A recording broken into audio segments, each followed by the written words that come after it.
Okay, let's dive into this. Welcome to today's Explainer, where we're going to put on our medical detective hats. We're looking at some of the most complex, microscopic culprits behind retinal vascular disorders, and the honestly incredible, highly targeted chemical weapons we use to stop them. If you want to understand exactly how we are saving vision at the cellular level today, you are absolutely in the right place. Let's get started. Here is our cognitive roadmap for today. We'll start by decoding the VEGF-driven cascade, break down the anti-VEGF drug classifications, explore the recent rise of biosimilars, confront delivery systems and their real-world risks, and finally look at the future of retinal care. Section 1. The VEG-driven cascade, the cellular problem. Right, so we're dealing with some massive vision stealers here. Things like neovascular age-related macular degeneration, diabetic macular edema, and retinopathy of prematurity. Now, their common culprit is a protein called vascular endothelial growth factor, or VEGF. So the crucial point is understanding that in a normal, healthy body, VEGF is actually the good guy. It's a key angiogenesis regulator that promotes the growth of vascular endothelial cells to heal wounds and build new blood vessels when tissues are literally starving for oxygen. But in these specific retinal disorders, the eye just gets flooded with it, and that normal biology is completely hijacked. High VEGF acts like a biological fertilizer just put on absolute overdrive. Imagine a 3D animation where you're zooming into the delicate macula and you see this chaotic growth of abnormal, incredibly fragile blood vessels branching out everywhere. But these aren't healthy, solid pipes. They spontaneously burst, constantly seeping fluid and causing severe vascular leakage. This physically swells the surrounding tissue with edema, completely destroying central vision and leaving this thick, irreversible scar tissue in its wake. That's the devastating, destructive cascade we have to stop. Section 2. Anti-VEGF classifications, the pharmacological solution.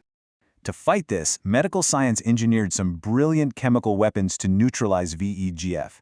You might actually want to screenshot this one because the diversity of this arsenal is just fascinating. Now, what's really interesting about this slide is how we attack the problem from different structural angles. First, we have monoclonal antibodies like bevacizumab and ranibizumab, which directly bind to VEGF to neutralize it. Then, we step over to fusion proteins like aflibercept, which acts as a highly effective decoy receptor, tricking and trapping not just VEGF-A, but also placental growth factor.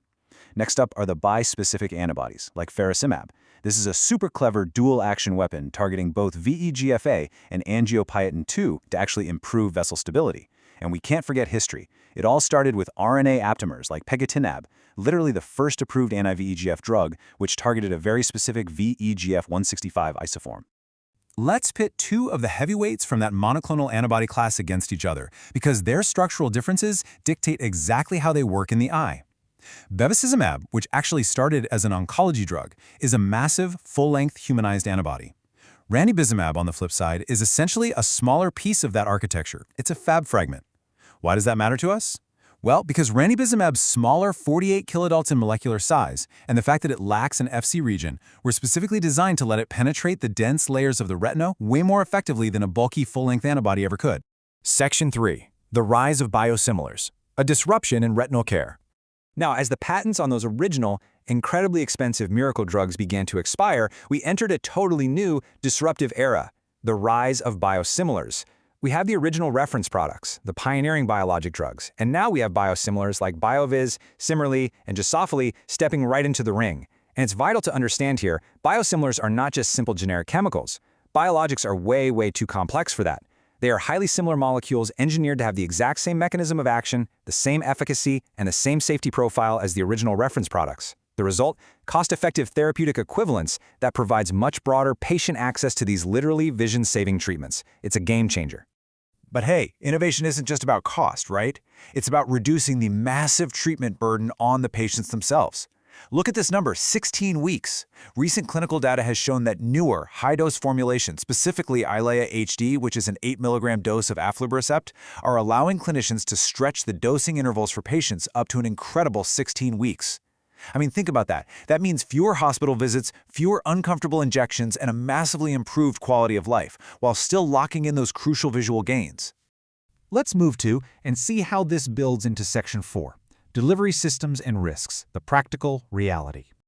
Okay, so we have these amazing chemical weapons, but how do we physically get them into the back of the eye? The traditional route is a standard intravitreal injection.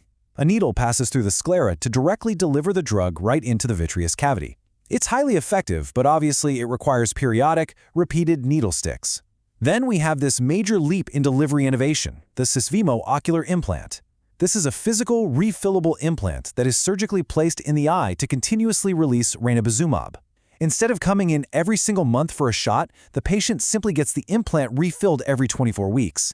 It is an absolutely brilliant concept for continuous therapy. However, as medical detectives, we have to look at the data impartially, and innovation always carries a price. Clinical trials revealed a pretty sobering reality regarding the Susvimo implant. It carries a threefold higher rate of endophthalmitis compared to standard intravitreal injections, 3 times the risk. And that leads us to the crucial red flags. We have to talk about the adverse drug reactions associated with getting any medication into the eye. Whether it's a standard injection or an implant, penetrating the globe carries severe risks. The absolute most feared is endophthalmitis, that profound, vision-threatening internal infection of the eye we just mentioned. But we must also be hypervigilant for things like retinal detachments and vitreous hemorrhage. Managing retinal disease is just this constant, delicate balancing act between the guaranteed destruction caused by VEGF and the potential clinical risks of our delivery systems. Section 5. The future of retinal care. Looking ahead. Ultimately, the goal isn't just a one-size-fits-all monthly injection anymore. Modern therapy is shifting entirely toward personalized treat-and-extend regimens. And this brilliantly illustrates the whole point of our current innovation.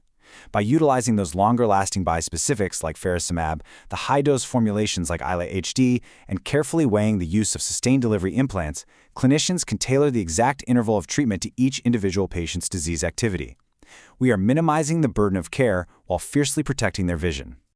But before we wrap up, as we treat the retina, we really can't forget the rest of the body. Here is a vital, cross-disciplinary clinical pearl pulled directly from our source data. Surprisingly, roughly 15% of patients taking systemic medications experience dry eye syndrome. Even more critically, systemic corticosteroids are known to elevate intraocular pressure and cause cataracts.